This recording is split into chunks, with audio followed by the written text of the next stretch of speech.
మీరు IT complete ఏదో time పాస్‌కు టిక్‌టాక్‌లు, ఇన్‌స్టాలు use చేసుకొని మీరు ఐటీ డిపార్ట్‌మెంట్ కంప్లీట్ మీరు ఐటీ సాఫ్ట్‌వేర్ సైడ్.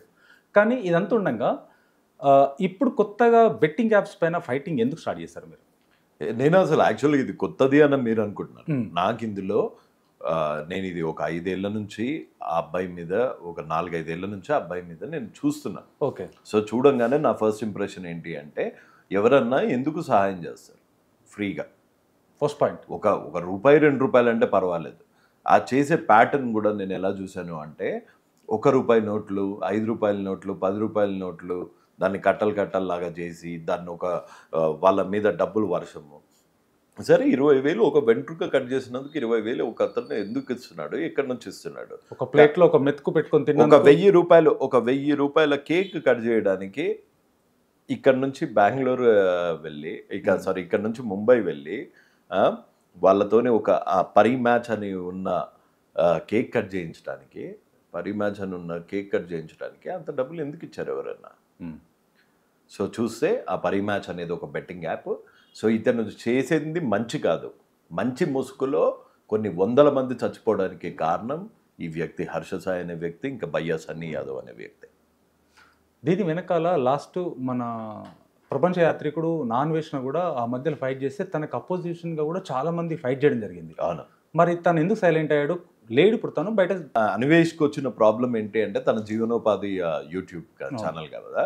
సో ప్రాణాలు తీయడానికే వెనుకాడని ఇట్లాంటి మాఫియా, ఇట్లాంటి సో కాల్డ్ ఇన్‌ఫ్లుయెన్సర్స్ వీళ్ళు అన్వేష్ పొట్ట మీద కొట్టడం మొదలుపెట్టారనమాట. ఎలా? అన్వేష్‌ను యూట్యూబ్‌లో డిస్‌లైక్స్ కొట్టి, హ్మ్.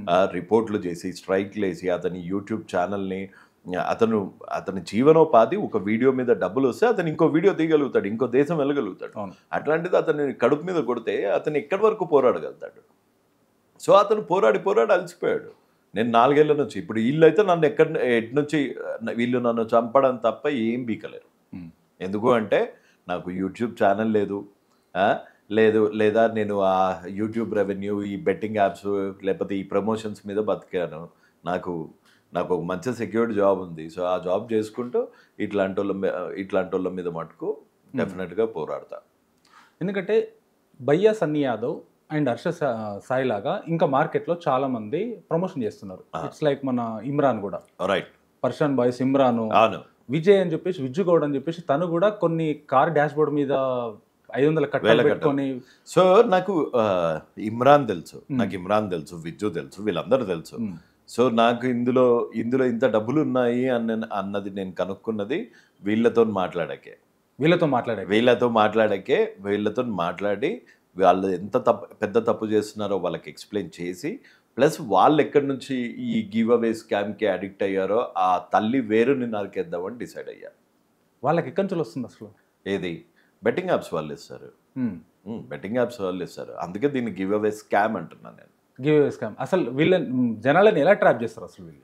వీళ్ళు సోషల్ మీడియాలో 10,000 నుంచి 15,000 వరకు ఎవరు ఎంత పెద్ద టెలిగ్రామ్ ఛానల్ పెట్టి 50,000 మంది, 1,00,000 మందితోని ఎంత బాగా ఈ బెట్టింగ్ ఆడిపియగలిగితే హ్మ్. వాళ్ళకి అంత డబ్బులొస్తారు. యావరేజ్‌గా ఒక 10,000, 20,000 ఉన్న వాళ్ళకి వారానికి 50,000 అయితే, ఒక 1,00,000, 2,00,000 ఉన్న వాళ్ళకి ఆల్మోస్ట్ 5,00,000 అయితే, మిలియన్ ఉన్న వాళ్ళకి వారానికి 10,00,000 వరకు. హ్మ్. సో హర్ష సాయి లాంటి వాళ్ళకి ఆల్మోస్ట్ 10,00,000 వరకు వారానికి జీతం. అది కాక ఒక్క 30 సెకండ్స్ వీడియో చేసి ప్రమోట్ చేసినందుకు ఆ ఎంగేజ్‌మెంట్‌కి ఆల్మోస్ట్ ₹1,00,00,000. నేను మీకు ఆల్రెడీ ప్రూఫ్ సబ్మిట్ చేశాను. 72 లక్షల ఇన్వాయిస్ అండ్ 40 లాక్స్ క్యాష్ తీసుకొని ఇక్కడ హవాలా త్రూ 5 రోజులకి బినామీ బ్యాంక్ అకౌంట్లు ఓపెన్ చేసి తనకి తెలిసిన విజయనగరం బ్యాంక్‌లో ప్రతి 5 రోజులకి, 10 రోజులకి అందులో క్యాష్ పూలింగ్ చేసుకొని అదంతా విత్‌డ్రాయల్స్ కొట్టేసి ఆ అకౌంట్‌ని క్లోజ్ చేసేస్తారు. అకౌంట్ క్లోజ్ చేస్తారు. ఎందుకంటే ఒక 75 లక్షలు డిపాజిట్ చేసి అకౌంట్ క్లోజ్ చేస్తే బ్యాంక్ వెంటనే క్లోజ్ చేయదు కదా! సో అతని అకౌంట్‌లో కొంచెము వైర్ ట్రాన్స్‌ఫర్. హ్మ్. మిగతాది ఈ 10,00,000, 5,00,000 లాగా ఇదంతా హవాలా చేసి తెచ్చుకున్నది. ఇందులో వేరే వాళ్ళ పేరు మీద చేస్తాడు. సో దట్ వాళ్ళకి కొంచెం కమిషన్ ఎళ్తుంది. హ్మ్. 10% 15%.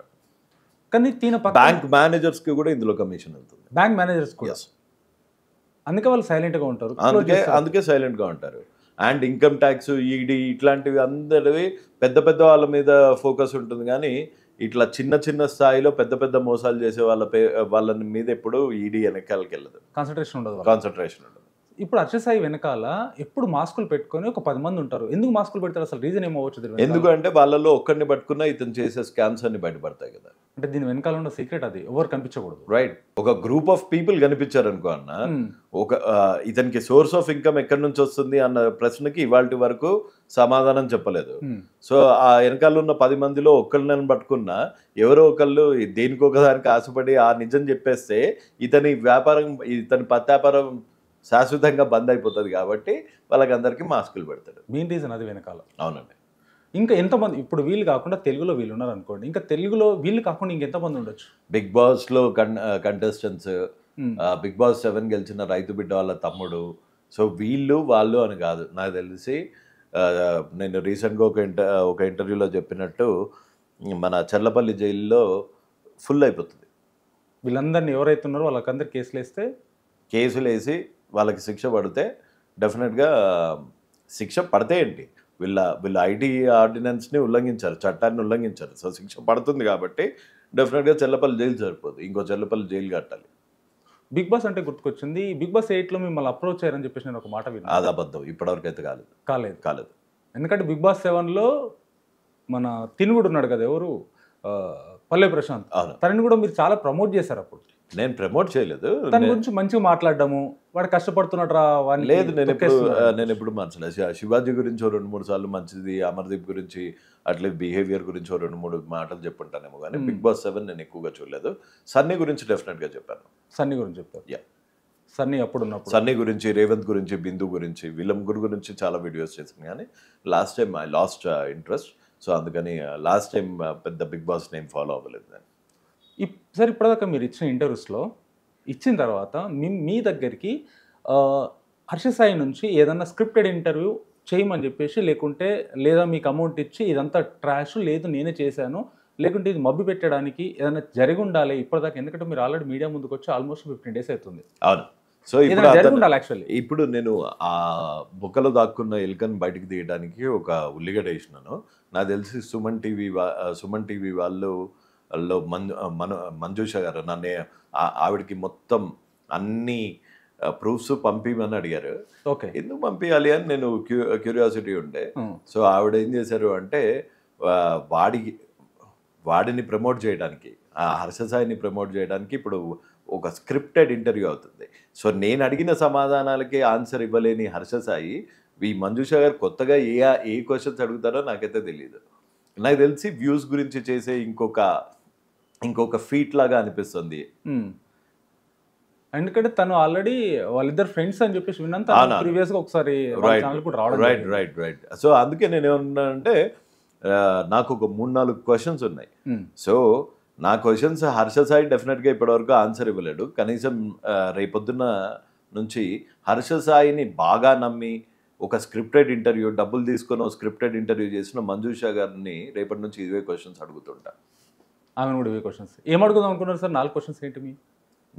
నీకు ఎక్కడి నుంచి డబ్బులు వస్తాయి? ఓకే. బెట్టింగ్ యాప్స్ ప్రమోట్ చేసింది నిజమా అబద్ధమా? 2.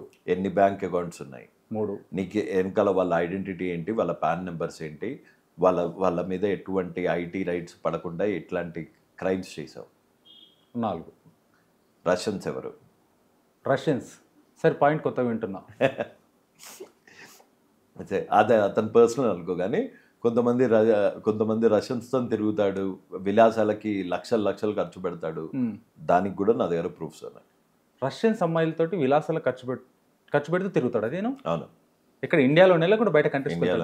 ఇండియాలో ఎక్కడ వెళ్తారు సార్? ఇండియాలో చెప్తా, టైం వచ్చినప్పుడు హెచ్డి వీడియో రిలీజ్ చేస్తా, ప్రూఫ్స్తో సహా. ఎస్.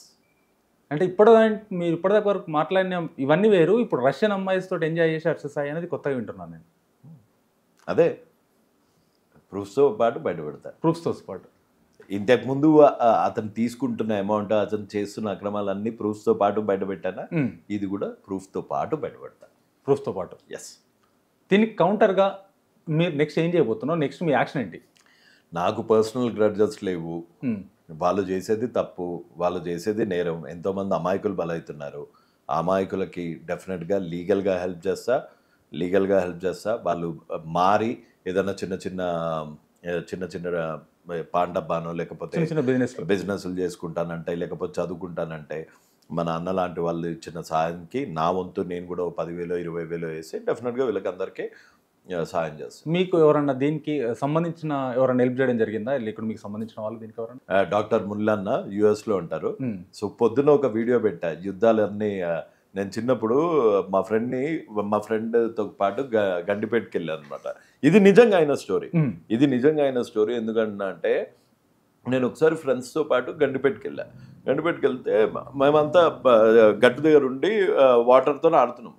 అయితే మా ఫ్రెండ్ ఏమైందంటే వాడు మునిగిపోతుండు. ఆ, వాడు బండకి జారి లోపలికి వెళ్ళిపోతున్నాడు అనమాట గండిపేటలో ఆ కార్నర్లో. అయితే నేను పోయి వాడిని పట్టుకుందామని చూస్తే వాడేం చేసిండు, వాడు మునిగిపోతాడన్న భయంతో నా గొంతు ఒక 30 feet ఉంటుంది, నా గొంతు ఇట్లా పట్టేస్తున్నాడు. ఆ, సో భయంకి వాడు మునిగిపోతాడు, ఎట్లన్నా వాడు బయటపడాలి అని నా గొంతు నొక్కేస్తున్నాడు. సో నాకు ఈ చేతులు ఆడట్లే, వాడు హెఫ్టీ పర్సనాలిటీ కాబట్టి చేతులు ఆడట్లే. నాకు అసలు నా తల మునిగిపోయింది, నేను నీళ్లు మింగిన. అప్పుడు ఏం చేసిన అంటే గట్టిగా ఒక గుద్దుడు గుద్దినా అనమాట. ఒక గుద్దుడు గుద్ది వాడు ఒక్కసారి వాడి పట్టు వదలంగానే వాడి జుట్టు పట్టుకొని పట్టపట్ట ఒక చేతితోని స్ట్రోక్స్ కొట్టుకుంటూ ఒడ్డుకు తీసుకొచ్చి కాపాడగలిగిన. ఆ, సో ఆ ఆ ఇంప్రెషన్ ఎంత గట్టిగా ఉండే అంటే దానివల్ల ప్రాణం పోతుండే. సో పొద్దున వీడియో పెట్టింది ఏంటి అంటే, ఏదో మీరు ఈ బెట్టింగ్ స్కామ్స్లో ఉండి మీరు మునిగిపోతున్నారు అని ఒక వాయిస్ అవుట్ చేస్తే మీరు నన్ను డబ్బులు అడుగుతున్నారు. చాలామంది నన్ను డబ్బులు అడుగుతున్నారు. నేను ఇంత లాస్ అయ్యాను, 6 లక్షలు అయ్యాను, 90 లక్షలు అయ్యాను, 30 లక్షలు అయ్యాను అంటే నాకు ఇవ్వడానికి నేను ఏమైనా కోటీశ్వరు ఉన్నా, లేకపోతే నా దగ్గర నాకేమన్నా చెట్టు ఉందా, పైసల చెట్టు? ఏ యుద్ధము ఫ్రీగా కాదు. ఒక ఇంటర్వ్యూకి రావాలంటే, ఇప్పుడు మీ ముందుకు రావాలి అంటే నేను 2,000 ఖర్చు పెట్టుకోవాలి పెట్రోల్కి. ఒక్క రోజు లీవ్ అయితే 20,000 కట్ చేస్తారు నాకు జీతంలో నుంచి. డే టైం ఈ ఫైట్ చేస్తా, నైట్ టైం ఇంటర్వ్యూ చేయాలంటే నా హెల్త్ ప్రాబ్లమ్ ప్లస్ నిద్ర ఉండదు సరిగ్గా. అక్కడ ఆఫీస్లోనేమో పండుకోనియరు. సో నా వంతు కాంట్రిబ్యూషన్ నేను కూడా చేస్తున్నా. అట్లానే ఇట్లా చేయకండి. ఏది నేను వాయిస్ అవుట్ చేస్తున్నందుకు మీరు అయ్యాసిగా చేద్దాము అని అనుకున్న గ్యామ్లింగ్కి నాకు సంబంధం లేదు. కానీ దాంట్లో మీరు వెళ్ళకుండా ఉంటే మీ డబ్బు మీకు మిగిలిపోతుంది కదా. అదే అందుకే అందులో వెళ్ళకుండా ఉంటే బాధితులకి డెఫినెట్గా నా వల్ల అయిన మద్దతు ఇస్తారు. కానీ ఆర్థికంగా వాళ్ళ నష్టానికి మటుకు నేను పూచి కాదు. నాతో తోచినంత సహాయం నా కంఫర్టబుల్లో నాకెవడు ₹1,00,00,000 ఇస్తలేడు కదా ఫ్రీగా. ఈ బెట్టింగ్ యాప్స్ మీద పోరాడుతున్నందుకు నాకెవడు ₹1,00,00,000 ఇవ్వలే. ఇచ్చుంటే ఆ కోటికి కనీసం ఇంకొక 1,00,000 వేసి ఒకటి ఇచ్చేస్తుంటే ట్రాన్స్పరెంట్గా. అంతేగా. సో దీని గురించి ఈ వీడియో చూసి మన డాక్టర్ మురళి గారు, డాక్టర్ సాబ్ చూసి, సరే రవి నేనెంతో దీనికి నీకు సపోర్ట్ చేస్తా అని తను ఒక 2 lakhs ఇవ్వడం జరిగింది. నేను దానికి ఒక 10% కాలే 5% పెడతా. ఎందుకంటే ఇన్ని రోజులు బాగా తిరిగినా 5% తిరిగి 5% వేసి ట్రాన్స్పరెంట్గా ఇది బాధితులకు అందేటట్టు చూస్తాను. ఇంకా ఎవరితోటన్నా మీ ఫ్రెండ్స్ యూఎస్ఏలో ఉన్నారు కదా, వీళ్ళతో ఏదైనా ఫండ్ రేజ్ చేసి ఇంకా కొంతమందికి హెల్ప్ చేసే అవకాశం ఏమైనా ఉందా? మీరు ఫ్యూచర్లో ఉంటుందేమో. ఇంతకుముందు చాలా చేసినాం. డాక్టర్ సాబ్కి కూడా తెలుసు. కొండమ్మ కాల్ రావాలి అని చేసినాము. తర్వాత ఒక పిల్లోడికి ఒక పిల్లోడు చనిపోయాడు, కేశవ అనే పిల్లోడు. ఆ పిల్లోడికి హెల్ప్ చేసాము. తర్వాత చెవులు వినిపోయిన ఒక అమ్మాయికి మంచి ఇయర్ ఎయిడ్ ఇప్పించాము. చేతులు కాలిపోయిన ఒక అమ్మాయికి ఆపరేషన్ చేయించాము. డెలివరీ ప్రైవేట్ హాస్పిటల్లో సిజరీన్ అయిన ఒక ఆటో డ్రైవర్ కూతురికి ఇది చేసాము. ప్రతి ఒక్కళ్ళు చేస్తారు, కానీ ప్రతి ఒక్కళ్ళు వీడియోలు తీయరు. ప్రతి ఒక్కళ్ళు వాళ్ళ శక్తి కొద్దీ ఎంతో కొంత హెల్ప్ చేస్తారు, కానీ ప్రతి ఒక్కళ్ళు వీడియోలు తీసి ఆ వీడియోలకి బెట్టింగ్ యాప్స్ ప్రమోషన్ చేసి ఇంత క్రిమినల్ యాటిట్యూడ్ ఎవరికి ఉండదు. సార్ ఇప్పుడు మీరు ముందు నుంచి అక్కడ యూఎస్ఏలో ఉన్నప్పుడు చేశారు, కొంతమందికి హెల్ప్ చేశారు, లేకుంటే ఇక్కడ ఉన్నవి హెల్ప్ చేశారు. ఇప్పుడు కొంతమందితోటి బాధితులకి ఫండ్ రైజ్ చేసి కొంతమందికి వాడు రూ. 1,00,000 లాస్ అయితే ఒక 10,000 20,000 వరకు హెల్ప్ చేసి వాడి ఒక జీవనాధారానికి ఏదైనా ఒకటి మీరు పెట్టేయగలరు. అది చాలా పెద్ద మిషన్. సో ముందైతే డ్యామేజ్, ముందైతే వ్యాధి సోకకుండా ఆపాలి. కాపాడాలి. సో మీరు చెప్పేది లక్షణాలు, సిమ్టమ్స్ అంటారు దాన్ని. ముందు డిజీజ్, ముందు వ్యాధిని సమూలంగా చంపేసి తర్వాత రోగులను ఎట్లా ట్రీట్మెంట్ ఇవ్వాలి అన్నది అప్పుడు ఆలోచించాలి. అంటే తర్వాత మీరు ఫండ్ రైజ్ చేసిన తర్వాత దీనికి విమర్శలు కూడా మళ్ళీ వస్తాయి మీకు. రవి గారు ఆల్మోస్ట్ 10 కోట్లు వసూలు చేసిండు, ₹1,00,00,000 పెట్టి 9 సో కోట్లు అందుకే నేను ఏం చేస్తా అంటే ట్రాన్స్పరెంట్గా అకౌంట్ నెంబర్తో పాటు మొత్తం స్టేట్మెంట్ పబ్లిక్లోకి వదిలేస్తా. ఎలాంటి పంచాయతీ లేదు, ఇక సుకూన్ కూర్చోవచ్చు. అదే హిందీలో ఒకటి అంటారు కదా, జిస్కా హాత్ ఖాళీ ఓ సబ్సే బడా మబల్లి. అంతే కదా సార్. ఎవరి చేతిలో అయితే ఏం లేదు, ఏం లేదు. వాడిది ఏం బిక్తారు, ఎవడేం చేయలేడు. చాలా thank you sir. Thank you so much bye sir.